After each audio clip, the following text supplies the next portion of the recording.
It would be days after I finished preaching, and I would walk out to my car and pass out.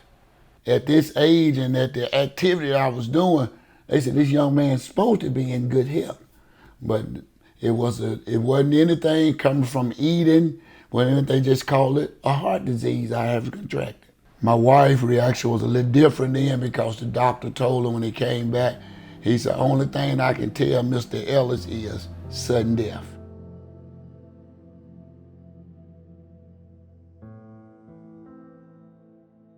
One night working at Federal Express, I blinked out a couple of times, and I actually thought I had a heart attack. And I called my wife and told her what had happened. She needed to come get me. And she came pick me up, and we went to the hospital. At that time, it was Delta Medical in Memphis. Rushed me to the hospital. They ran tests on me, ran blockage tests. They came back and said, well, Mr. Ellis, you didn't have a heart attack, but there's something on your EKG. We don't know what it is. We can't explain it. And we would like to send you for further testing. They came back with this grand word, if I'm not mistaken, if I can get it right, cardiomyopathy dilated. And I'm like, basically, what is that?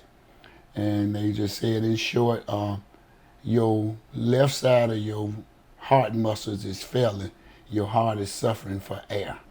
And finally, they said, well, we're going to have to put a pacemaker, a defibrillator in you. They put what they call a 3-in-1 in me. They put a pacemaker, a defibrillator, and a triventrilator in my body. And hopefully that would help my heart. Well, it did, but it didn't help the oxygen-wise. My heart went from 32% went down to 20.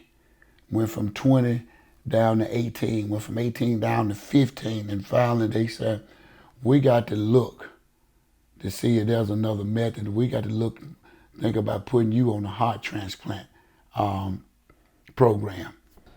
They called me and said, this is Vanderbilt Heart Transplant. This is Tennessee Heart Donor Service. We think we have found a match for you. Can you be in Vanderbilt in 4 hours?